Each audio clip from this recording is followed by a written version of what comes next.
It was around 6 in the morning when I opened the door of my lonely house in the Adirondack Mountains to breathe in the fresh forest air, filled with the smell of pine and morning dew. I, Aidan Brody, a former journalist and now a beginner writer, wasn't even fully awake yet. I had just stepped outside in my worn-out flannel shirt and scuffed boots, yawning and dreaming of a strong coffee that would help me wake up and start another day in my self-chosen isolation in the middle of the wild. And in that moment, I froze like I had been hit by electricity, because there, just a few steps away from me, stood a huge black bear. Its presence seemed to fill all the space around me, making the air feel heavy and still. The animal didn't move, didn't growl, didn't show any signs of aggression. It just stood there on my porch, breathing heavily, its body shaking, its fur tangled and wet in some spots, like it had just come out of a rough river or a violent fight with some unknown enemy. What struck me most were the bear's eyes. Dark, wet, almost human-like eyes, and it looked like they were actually crying. Tears were running down its face like from a broken faucet. I had never in my life seen a wild animal cry for real, and the sight went straight to my heart, making me forget all fear of this powerful creature that could have crushed my skull with a single swipe of its paw. And only then did I notice that the bear was holding a small, lifeless cub in its mouth, its legs hanging down limp, its head tilted to the side, showing no signs of life, like a rag doll dropped by a careless child. At that moment, I realized this wasn't just a bear. This was a mother with a dying baby. I wanted to slam the door shut and reach for the old rifle hanging on the kitchen wall, the natural reaction of anyone finding a wild beast on their doorstep. But something in the way she behaved, in that silent, motherly desperation, stopped me. It made me feel that this wasn't a threat, but a mother standing on the edge of a tragedy too deep for me to name. My heart was beating so hard it felt like it would burst through my ribs, and I slowly stepped back, not taking my eyes off the bear. To my shock, she followed me with a few careful steps. Then, with an almost human kind of gentleness, she laid her baby right on the wooden floor of my porch. Then she backed up, sat down on her back legs, and stared at me without blinking, like she was waiting for something I couldn't yet understand. Against every survival instinct I had, against every story I'd ever heard about bear attacks, against all the warnings from park rangers, I got down on my knees in front of the unmoving cub. He looked so small, no bigger than a medium-sized Cocker Spaniel, with ribs sticking out and dried blood on one ear. And just when I was almost sure he was dead, his chest moved. Just the tiniest twitch. So small I might have missed it if I hadn't been watching so hard. I looked up at the mother bear, who was still staring at me with a strange, conscious look of hope, and the words came out of my mouth before I even had time to think. "I'll try, okay? I'll try to help him." The bear didn't move, like she understood every word I said. With my heart about to explode, I gently wrapped the shaking cub in my flannel shirt and slowly, without any sudden moves, stepped back into the house. I was expecting growling or an attack at any moment, but the bear just sat there, silent, like she somehow knew something I didn't. Inside, I laid the cub on the couch and rushed around trying to gather anything that could help. Towels, a heating pad, bottles of water, acting more on instinct than knowledge. I kept glancing out the window where the bear still sat, an unmoving shadow, her eyes fixed on my house. The cub was cold to the touch, limp but not completely gone, and I stood in the middle of my living room holding this tiny, almost lifeless creature, thinking, what the hell am I supposed to do now? And in that moment, I realized this wasn't just some strange meeting with a wild animal, not just a weird twist of fate. This was something more, something that had chosen me, despite all the laws of nature and common sense. I wasn't ready for this responsibility, as not at all, but it seemed like the mother bear was. She had chosen to trust me, and she stayed, waiting quietly at the edge of my property, watching my house all day while I was trying to save her cub, who, it seemed, refused to leave this world without a fight. The cub was lying on my couch among the towels, motionless and cold. I dropped to my knees and carefully pressed 2 fingers to his tiny ribs, trying to feel a pulse or any sign of breathing. Feeling nothing for sure, I held my breath and leaned in close enough to catch the earthy forest smell of his wet fur mixed with the metallic scent of blood. And right then, I felt it. The smallest rise and fall of his chest. Weak but real breathing that made me exhale with relief. You're alive, little one. You're still here with us. I wrapped the cub tighter in my flannel shirt and hurried to the back room, where I found an old space heater. I plugged it in, cranked it to full power, and spread out every soft thing I could find. Blankets, towels, pillows, building a kind of warm little nest for my tiny patient. His breathing was shallow, his chest barely moved, and one of his back legs looked oddly stiff, like it was broken or paralyzed. Around one ear, the blood had dried into a dark crust, and it became clear this wasn't just exhaustion or weakness. Something serious had happened to him. Outside, I heard scratching, and looking through the window, I saw that the mother bear was still there, sitting like an ancient statue, patiently watching the house where her baby was lying. I grabbed my phone and dialed Rachel Kowalski, the closest vet I knew, even though she usually dealt with farm animals. Rachel, it's Aiden. I've got a bear cub at my house. He's injured, really bad. The mother brought him to me and left him right on my porch. She's still here, waiting outside. There was a long pause filled with doubt before Rachel finally said, Aiden, are you sure you haven't been drinking? No, damn it. I'm completely serious and I don't have time to explain. What do I do to keep him alive? After another pause, she sighed and began giving me clear instructions. Warm him up. Check if there's any open bleeding. Don't give him solid food yet, only fluids. You can make a mix of honey and warm water and give it to him drop by drop. I'll call Jenny. She used to work at a wildlife rehab center. Hold on, we'll be there soon. I hung up and went to the kitchen where I found an old bottle of raw honey.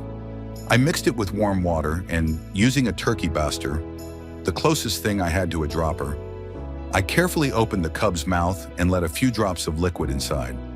At first there was no reaction, but after a few tries his tiny tongue moved slightly and I felt a surge of hope. That's it. Come on, little fighter. Stay with me. I sat beside him for probably over an hour, talking, humming, sometimes swearing quietly to myself in helplessness. All while the mother bear stayed completely still outside. I opened the door just a crack and she raised her head, met my eyes, then lowered it again. That simple movement showed such unexpected trust that I still remember it and wonder how a wild animal managed to overcome its fear of a human. By noon, the cub moved his paw for the first time, just a little, lazily, like he was checking if his muscles still worked. I actually laughed out loud from relief, not even noticing the tears running down my cheeks. You're not dying today, little one. Not on my watch, I whispered, looking at the cub, though deep inside I was panicking, fully aware that I was just a writer with a handful of towels and a heater, trying to save a wild animal I knew nothing about. By the middle of the day, my living room looked like a crazy animal clinic. Blankets were spread over every surface, towels were piled high, the heater was working at full power, and the bear cub was lying right in front of it, wrapped up like a newborn baby, with one little paw sticking out.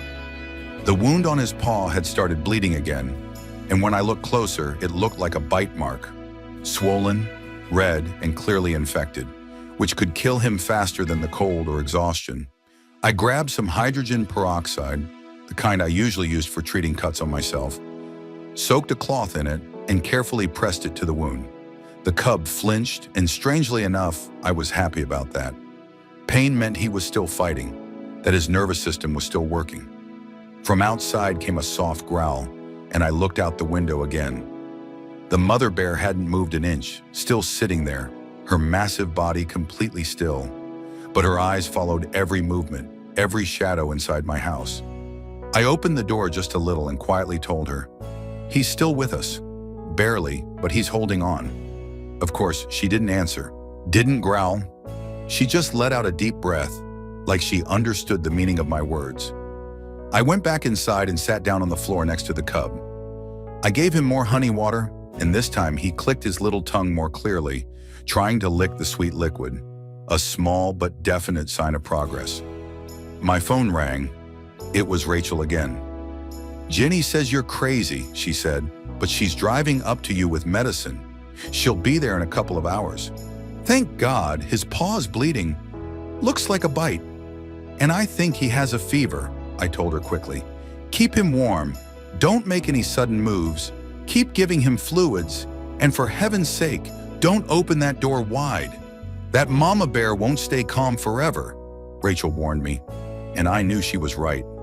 It was already a miracle that the mother bear hadn't torn down the walls of my house looking for her baby. But for some reason, she trusted me. And that fact made me even more nervous. An hour passed, then another. The cub started moving more, trying to turn over. And I whispered to him softly, "Easy, buddy. Not yet. Just rest." Then he made a strange sound. Not a growl, not a whimper. Something in between, like a broken toy slowly coming back to life. I cleaned his paw carefully again. The bleeding was slowing down. The wound was still red and swollen, but it didn't look as dangerous anymore. And that was something I could work with. Outside, the mother bear started showing signs of worry for the first time. She walked a few steps back and forth, like her body couldn't decide whether to stay or leave, and then she sat down again in her old spot. I lit the wood stove to make it even warmer in the house, even though it was already stuffy for me. But the cub needed the heat more than I needed fresh air. As evening came, the shadows shifted, and then a small miracle happened. The cub opened one eye, just one, and looked straight at me. In that look, there was no wildness, no fear, only awareness, like he was seeing me and somehow understood who I was. "You're not alone anymore, little one," I whispered, feeling a strange warmth inside me that had nothing to do with the heater. He blinked and drifted back to sleep, but for the first time all day, I felt like he might actually make it. Not a guarantee, not a promise, but a chance. A chance I didn't have that morning. When Rachel and Ginny, the wildlife specialists, finally arrived, the sun was already setting. The mother bear had retreated into the shadows of the forest but hadn't left, still watching the house from a safe distance.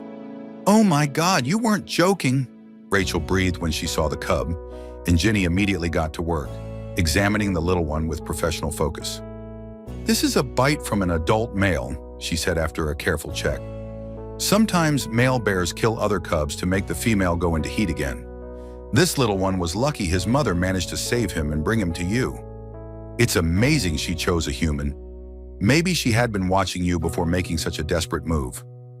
That thought made me shiver.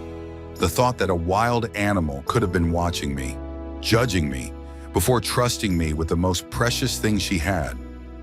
Ginny and Rachel spent several hours treating the wounds, giving antibiotics, and restoring the fluids in the little body. By the time they left, the cub was breathing more steadily, and his paw was professionally bandaged.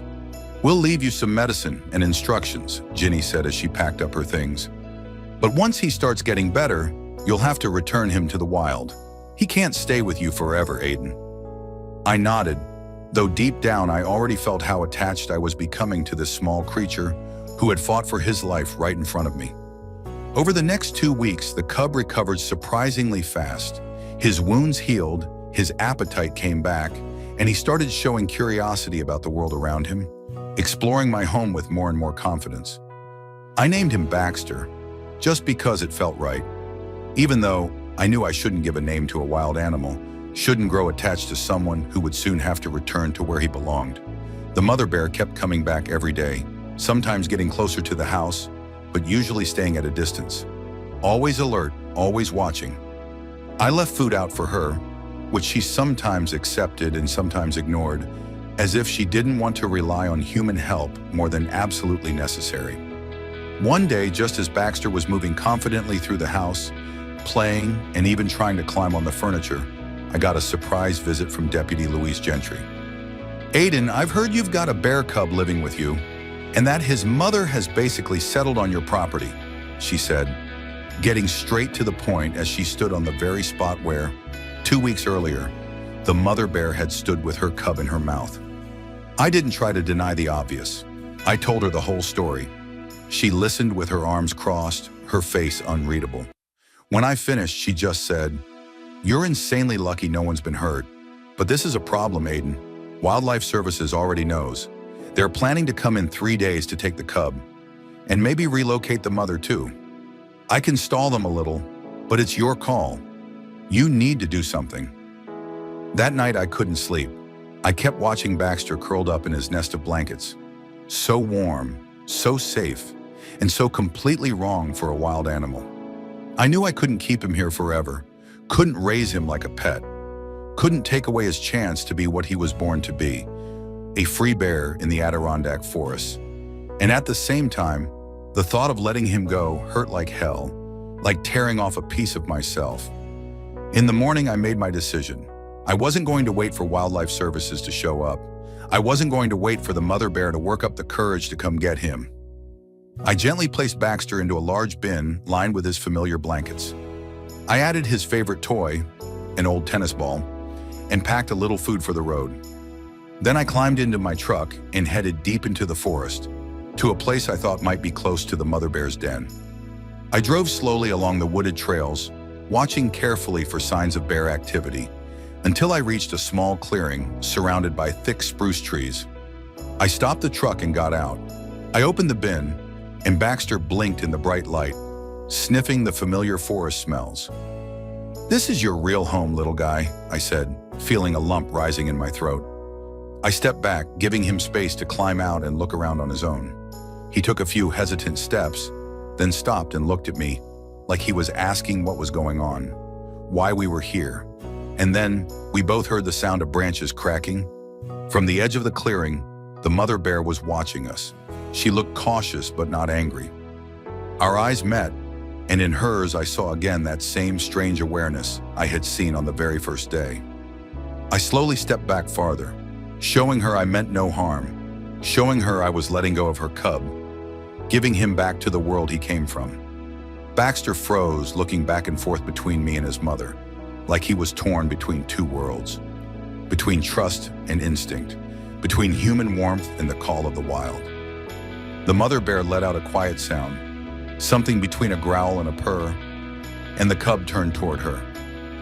He took a few hesitant steps, stopped, then a few more. My heart was ready to break as I watched the distance between them shrink, as a mother's love brought back together two creatures once separated by cruelty and chance. When they were almost nose to nose, Baxter suddenly turned and ran quickly back to me, pressing his little face against my knees, as if saying goodbye or maybe thanking me. I'll never know for sure. I knelt down and allowed myself, just once more, to stroke his soft fur, whispering words he couldn't understand, but maybe could feel. "Go live your life, little brave one. You'll be all right." Then I gently gave him a small push toward his mother, and this time he didn't hesitate. With little jumps, he reached her, and she carefully sniffed him all over, like making sure he was truly all right, that this was really her cub, alive and safe. And then something happened I didn't expect. The mother bear lifted her head and looked straight at me, and to my amazement, she gave a slight nod before turning and slowly walking away into the forest, leading her cub, who looked back just once before disappearing forever among the trees. I stood in the clearing for a long time, feeling a strange mix of sadness and peace, of loss and rightness, like closing the final chapter of a book I had never planned to write, but that had changed me forever. I returned to my empty house, which now seemed too quiet, too spacious without the little brown whirlwind, turning everything upside down. I gathered up the blankets, toys, bowls, all the traces of Baxter's stay, and packed them into a box I carried to the attic, knowing I wouldn't need them anymore, but unable to part with them either. Months passed. I returned to my usual life, writing my book, walking through the forest, enjoying the silence. But sometimes, especially at dusk, I would go out on the porch with a cup of tea and look toward the edge of the forest, knowing that somewhere out there, among the trees, lived a bear cub who had once slept on my couch and drank honey from my hand. And then one autumn morning, I stepped outside and saw a small gift on the porch, a handful of ripe wild berries, carefully placed in a little pile, as if someone had taken the time to collect them. There was no one around, but I knew who had done it. I smiled, looking into the forest, where I thought I saw a shadow flicker, maybe just a play of light, Or maybe the mother and her cub, who had once been part of my life, letting me know they were all right, that they remembered. Since then, every autumn, when the leaves start to change color, I find small gifts on my porch. Berries, pine cones, once even a beautiful stone. As if someone is still trying to say, we're still here, we remember, we're grateful. And it reminds me that sometimes the most important encounters in our lives happen without warning, and the deepest connections are formed in moments when we least expect them. Now, as I write my book, I often think about that mother bear who trusted me with the most precious things she had, and about the cub who taught me that to love means knowing how to let go. In a world where the line between wild and tame seems so clear, they reminded me that compassion knows no boundaries, and trust can be born in the most unexpected places, overcoming fear and prejudice. And when visitors ask me about the small wooden bear figure on my shelf, I smile and say it's just a souvenir from the Adirondacks. But for me, it's something more.